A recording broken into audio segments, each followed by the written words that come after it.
Hi, I'm Georgia from Circle Evolution, and today I'm just going to cover the very beginning, basic waist hooping, which is a kind of, cornerstone of hooping. In the last video, I talked about just developing a relationship with the hoop just by moving with it, and you don't need any particularly big skill set to do any of this, just the intention to explore your space with the hoop. But today we're going to get onto the body. This is called on-body hooping. Now, a lot of people, when they start, they think because it's a circle that they need to make circles, and that's what actually makes the hoop fall. In fact, you're just making pretty simple side to side or back and forward movements. So your feet are planted initially to start. After a while, you'll get better and you'll get your groove and you'll be able to dance around because you'll just find your own relationship with it.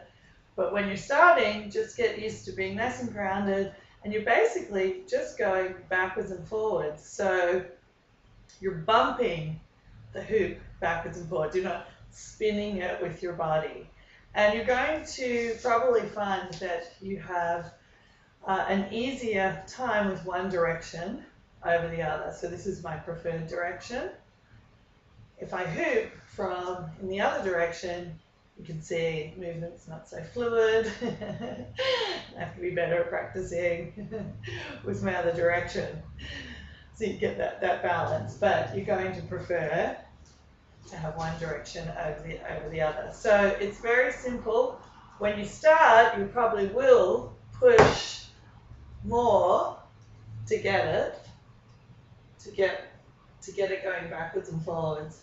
But after a while, you'll get really, just your body learns, and this is one of the great fun things about hooping, is your body actually just learns stuff while you're sleeping. So even if this is your first time hooping and it's like falling and dropping, don't worry, because the next time you pick it up, after you've had a little break and your neural bundles have had a chance to rewire and refire, your body will have learned. And your body is going to learn that the hoop is your friend. So initially, sometimes people get bruises because you're repeatedly hitting on certain spots because you're bumping backwards and forwards on certain spots, so you might get a bruise on the hip or something like that.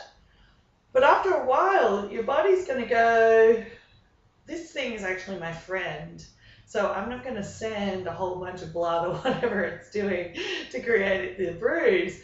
I recognize that this is a good thing, this is a friend, and it makes me feel good.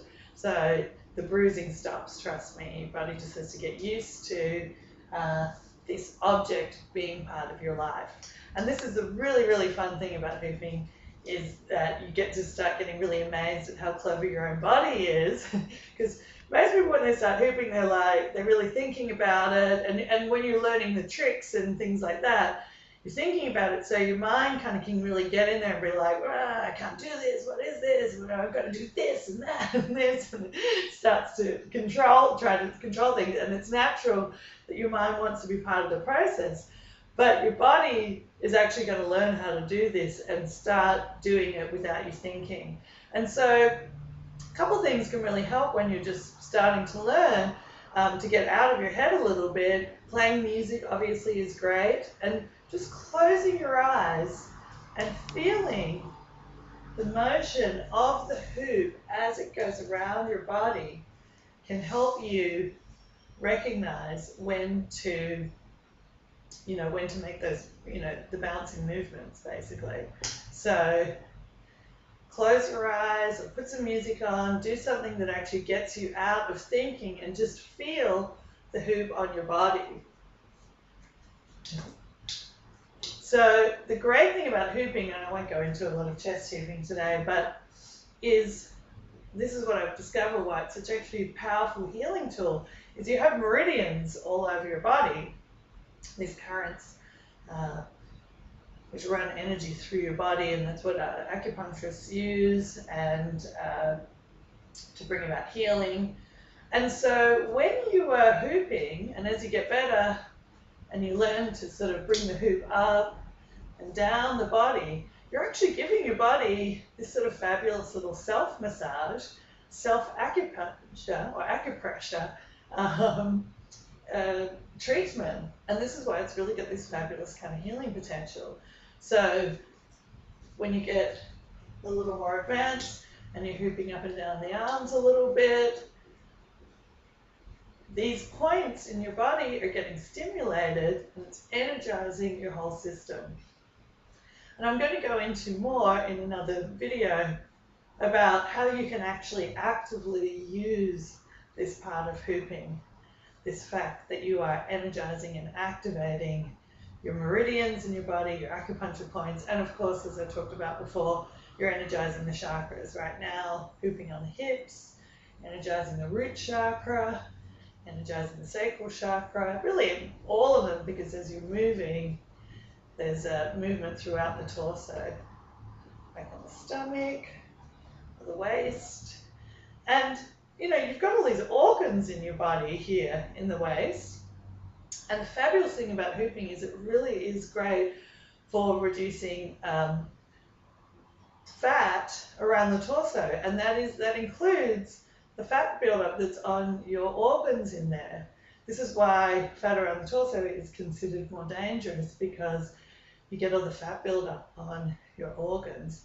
So having an exercise that really helps target the belly, the waist, the torso, the core is really fabulous. And that new slender waist doesn't help. It doesn't hurt either. Doesn't hurt, makes you feel good. I've actually always struggled with getting weight off my waist, and this has been by far and away the best thing that I've ever discovered for that. So a little bit of vanity to motivate you to do the thing that brings about all these other wonderful healing, healthy benefits isn't always such a bad thing. So have fun with your hoop today.